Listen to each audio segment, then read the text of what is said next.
Tastemakers is brought to you with support from Missouri Pork Association and Global Foods Market.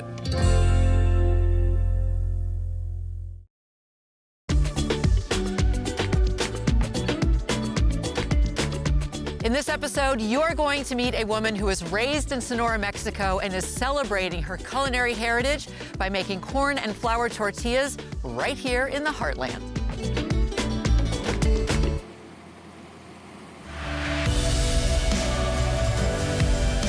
I'm Kat Neville, and for the past 2 decades, I've been telling the story of local food. In that time, American food culture has exploded in tiny towns and big cities from coast to coast.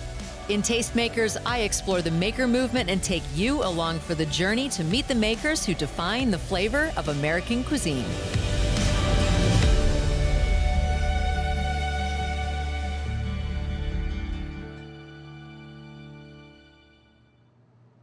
We're about to head off to Yoli Tortilleria, and when we come back, I'm going to show you how to make crunchy, savory taquitos with ground pork.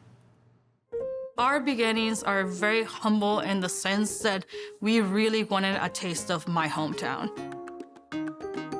When we wanted to go ahead and figure out what name to give to our company, we wanted to make sure that was meaningful.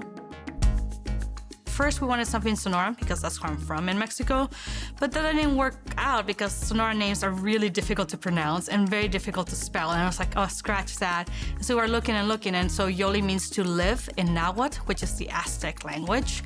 And we kind of embrace it as our attitude of like, just try new things, live new adventures, just live life and enjoy it.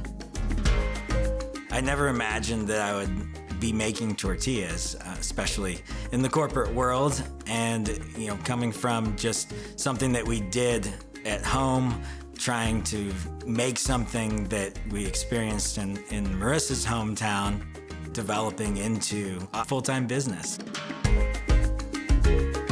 I was not familiar with that style of tortilla until after I met Marissa.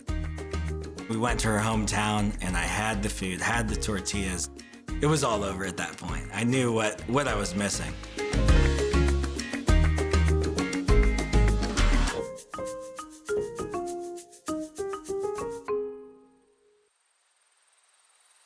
Yoli's corn tortillas are made using an ancient method called nixtamalization, where dried corn kernels are soaked and cooked in lime before they're made into masa. So nixtamalization is a process that's attributed to the Mesoamerican times. We do not know exactly who is responsible for it, but the Aztecs are the ones attributed to the standardization. So I figured like in millions of years, Bill Gates will be thought about the standardization of computing. That's kind of like the Aztecs in the tortilla world, right? It is said that they were washing the corn through the river bands and there was limestones. And somehow they figure out when they were cooking that had a reaction. And so nixtamalization was born. Then they figure out, okay, let's go ahead and cook it. Then you get hominy. And then I was like, okay, well, if we get hominy, what else can we do? And that's when they started grinding it into masa. So all the corn, when they become corn tortillas, they start here. They start here. So we first put our batch of corn in here, we clean it off, rinse it off, and then we put water in an alkaline solution. We use lime, the mineral. I always want to clarify, it's not the lime that you put in your margaritas. So it's called nixtamalization. Nixtamalization is an ancient process. It takes the outer layer of the corn kernel and it softens it.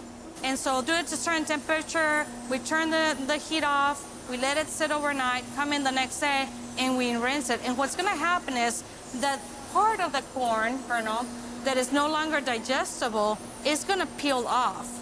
As it does that, because we introduce the mineral into it, the corn absorbs all those minerals, which that's what makes corn tortilla so healthy.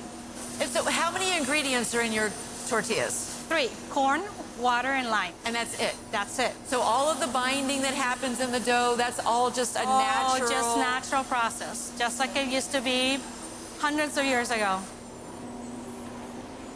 So after the corn is nixtamalized, yes, then what? Then we come in here and grind it. We have these 2 volcanic stones.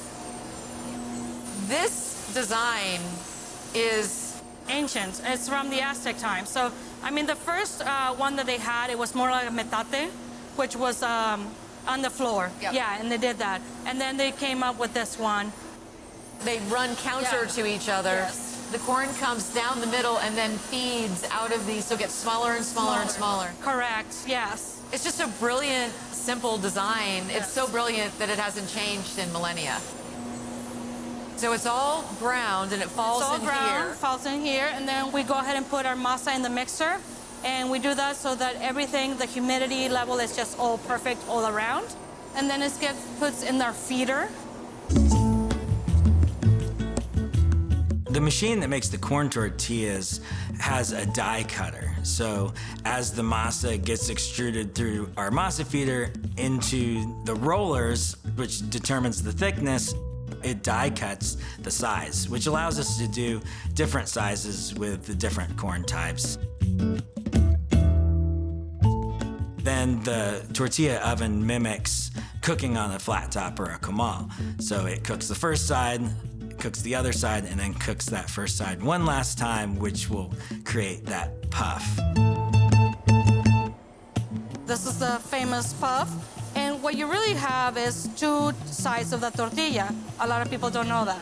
You have more of the solid side, and this is where it all puffed up, and we call this little belly, pancita. I love it. And so when you're making your taco, you're supposed to put your meats in here, and this is gonna suck up all your juices.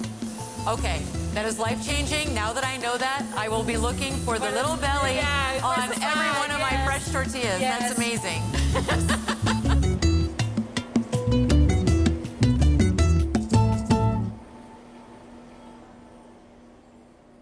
Masa can be made using pretty much any kind of corn, but at Yoli, they use heritage varieties because they're gorgeous and also because they impart lots of fun flavors.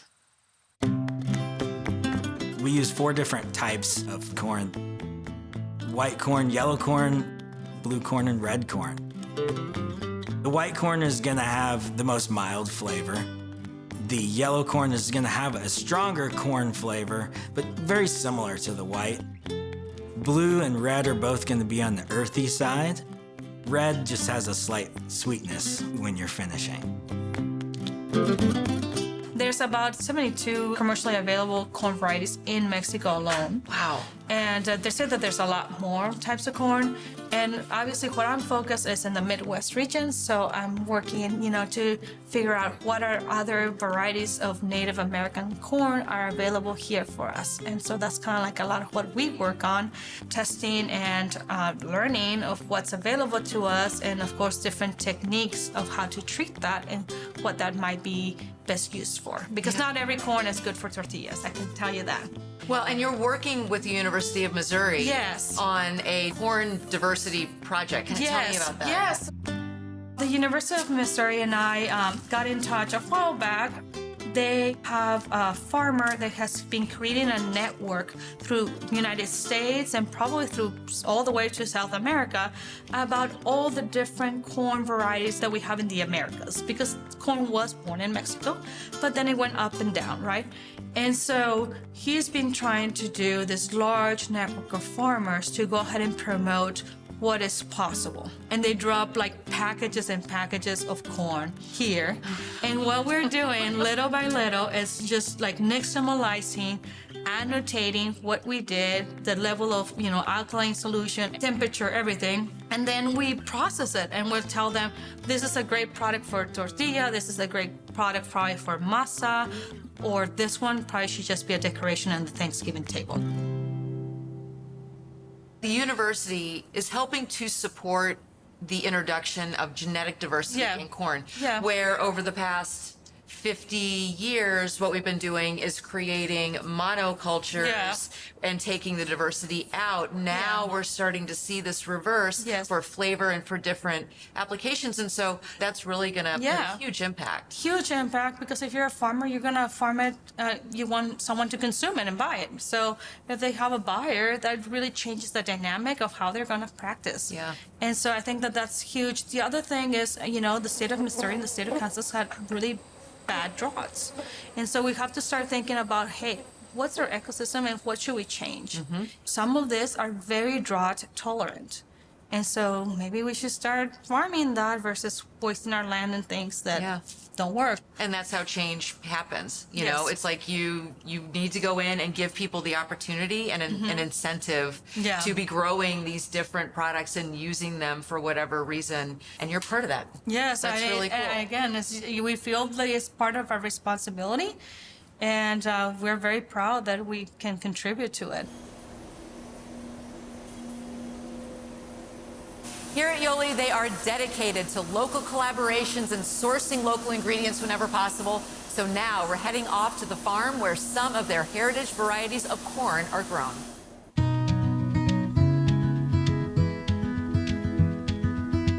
So I'm standing here with David, and you have a 3-acre plot of corn here that's heritage. So how did you get to know Marissa? We had a mutual friend, and I was sort of hobbying around with heirloom corns and different colors and varieties, and was talking to my friend, and he goes, well, I know a lady that has a tortilla factory. And I said, that's a very good person to know for someone raising corn. And so we took her some samples, and she likes being able to get some things that maybe they couldn't get except for down in Mexico, but to be able to grow it local here. So it's been a really good partnership. You have a diversified farm. You have hogs, you have, acres of row crops. So why get into heritage corn? The truly honest answer is that yellow number 2 corn gets a little boring after a while. Sure. And people I raise the yellow number 2 corn for don't have a taco pop-up at a microbrewery featuring your corn that you can go to. So yeah, it's just a lot of fun. And then I like to know where my products go in the end. And so getting to see it go into a tortilla is nice. Yeah, but that's really what this is all about, is, getting those connections that are made where in the community, it's not just a commodity, it's something where relationships are built and you're benefiting each other. Yeah, absolutely. I love that. That's my favorite part of it, getting to meet different people. So can we take a look at the corn? Let's go see what we've got. Okay.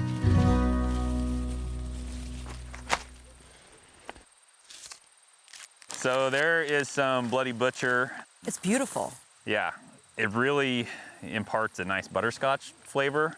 And I think that's also something that's really surprising about corn. Like, we're so used to just going to the grocery store, getting an ear of yellow corn or white corn, and it has like a specific flavor. But all of these varieties, they aren't just beautiful. They also have their own flavor characteristics and textures too. Yeah, absolutely. Marissa looks for different protein levels and things like that because, certain levels of proteins make better tortillas or maybe something else. And that's something as I've learned more about Mexican corn culture is that they have, these specific varieties that you use this corn for this, food item. Yeah, that makes sense. Another thing you notice is like this ear's up here, this one's down here. And so when I'm going through the combine, I sort of have to be cognizant of how high the ears are. If you look at a field of commodity corn, they are like laser level across the field where the ear is on that stalk. So it's not efficient, but it's delicious. Exactly. And I think that's the beauty of the slow food movement and stuff is that you lose something when you get efficient. Yeah. And so, I talk to Marissa and say, what sounds interesting this year to do? Is there anything specifically you're looking for? I think we just take corn for granted. It's everywhere. Yeah.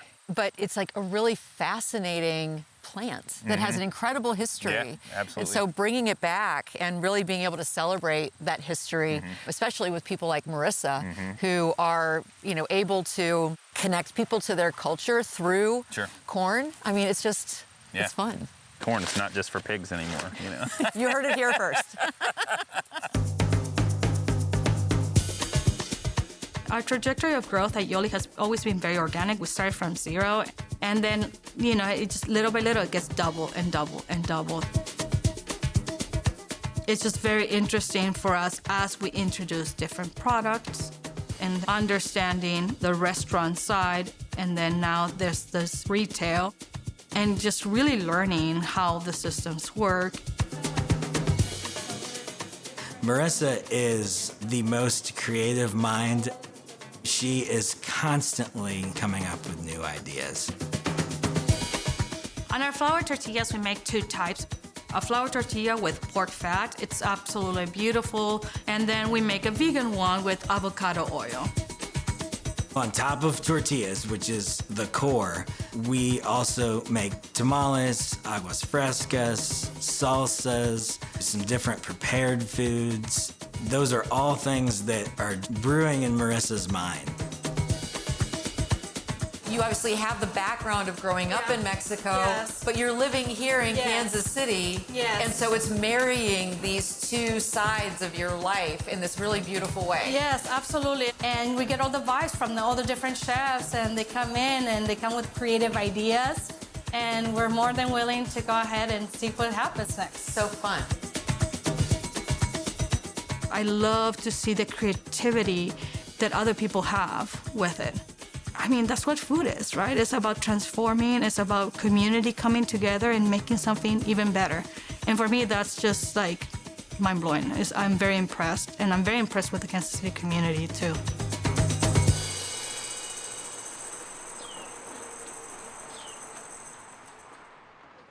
And now we're here at the Town Company at the Kansas City Hotel, and we're going to get in the kitchen with pastry chef Helen Jo and taste the sweet side of masa.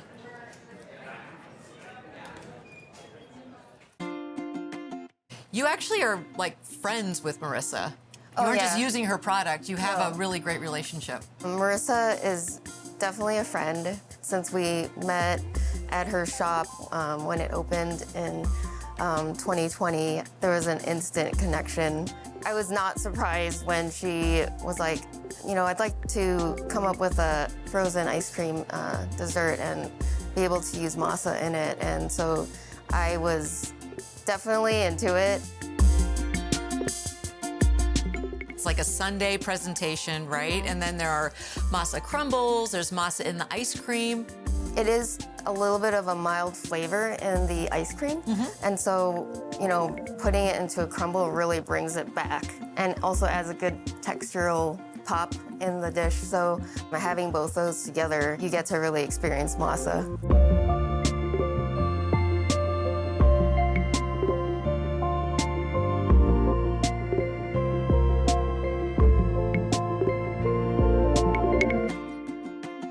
Our ice cream has been spun and it's gotten to freeze up, and so we did 3 perfect scoops of masa ice cream.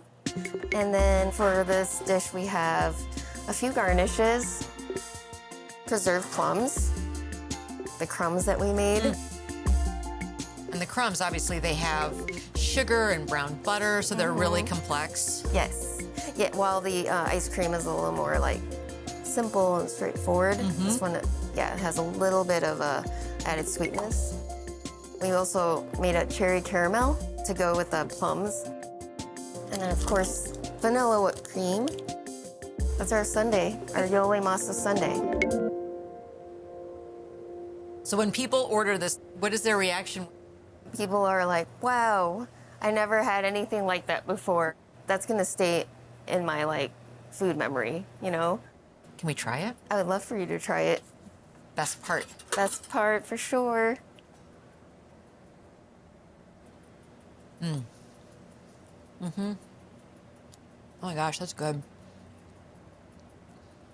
Wow. The earthiness of the masa really shines through. And the crumbles, I mean, they just elevate that and add that beautiful kind of textural contrast to the ice cream. That's delicious. Yay! Yeah, yay. This has been a really fun project to be able to work with Marissa and with Yoli and present it in our restaurant.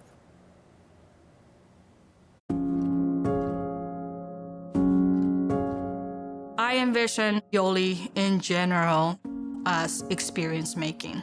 I want to go ahead and have people have a taste of the experience that I had as a child traveling through Mexico. Winning the James Beard Award was incredibly surprising for us. We are in disbelief still. When we won the James Beard Award, we were ecstatic. And the sense of pride was amazing. When you see the tortillas out in the community, it's pretty neat to know that they came from Yoli. Working in the corporate world previously, you didn't have that satisfaction. You didn't have that view of what was out there. When it's your product, it just is different.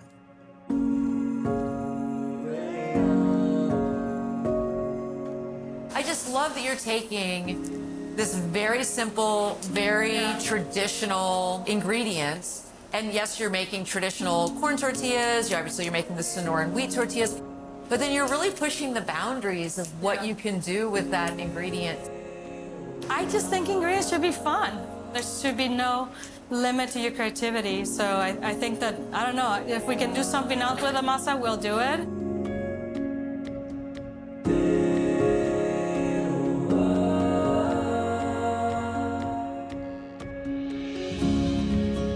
I was very lucky growing up in Mexico. In Sonora, in the times, mid-'80s, it was still a very beautiful time in Mexico. My mom was a teacher and my dad was a lawyer.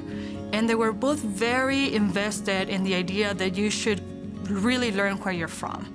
And my dad loved to eat, and he just really was very passionate about it. And so he would take us to different indigenous populations so we would learn about how different every single one of them was. Sharing my cultures is a privilege. I am just very fortunate that I get to share something that I love so much, that I care so deeply for, and I don't want it to see disappear. And to taste things that are different, it's going to teach you a little bit about the differences that we should celebrate and things that we like to eat together so that we are also, the same. That is what's really important about what we're doing. I'm always going to be an eternal optimist. I'm always going to think that at the end of the day, flavor and tradition will win. And so I think that, people will know, people will learn. And as long as there's many people just like me that are dedicated to the process and the good quality, once you try it, there's no going back.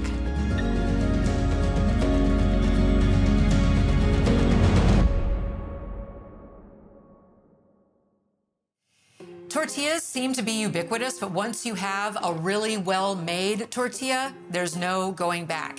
And I thought for the recipe for this episode, I would kind of play around with the idea of like Taco Tuesday. So rather than doing tacos, we're doing taquitos. And so I have a stack of fresh corn tortillas, and I'm going to fill them with ground pork that is seasoned with chilies and onion, and then folded with some melty cheese. It's gonna be decadent and delicious and very, very easy. So I'm gonna go ahead and dice up 1 serrano pepper and half of a white onion. So I just have a little bit of grapeseed oil in my pan, and I'm just gonna saute this until it's soft. 1 pound of ground pork is now in the pan. I have some salt and, of course, pepper, and then oregano and cumin. Now I have a whole bunch of Chihuahua cheese. This is decadent. I have my tortillas wrapped in a towel. I'm just gonna pop them in the microwave so that they get nice and pliable, and then I'm gonna stuff them. So the thing about these tortillas is they can dry out. So you wanna make sure to go ahead and put a towel over them, keep them nice and cozy. I'm heading over to the stove. I'm gonna fry them up. I'm adding each taquito in seam side down so that the cheese will kind of seal everything up.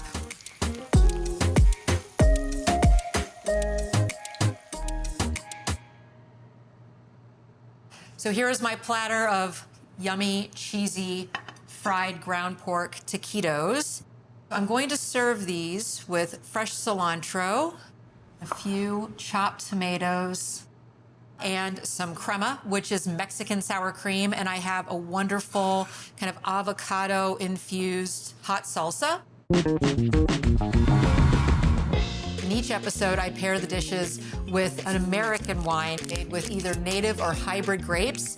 And with this spicy Mexican-inspired dish, I am going to be pairing it with Vidal Blanc, which has a beautiful kind of a fruity nose to it.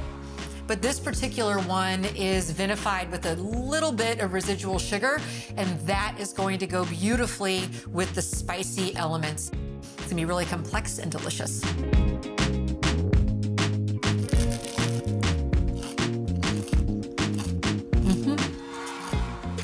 Savory, crunchy, super easy to make with ingredients that are readily available in any grocery store. I'm gonna sit here and plow my way through the rest of this dish. Thank you for joining me. If you're looking for the recipe, everything is on the website, and I'll see you next time.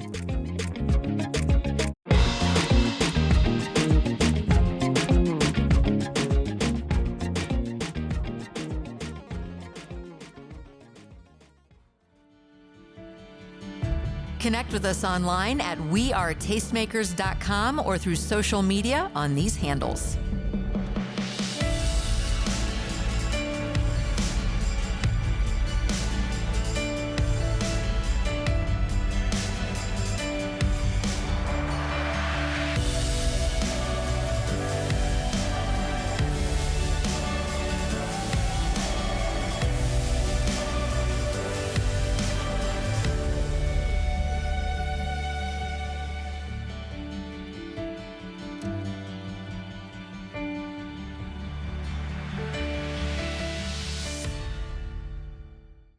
Tastemakers is brought to you with support from Missouri Pork Association and Global Foods Market.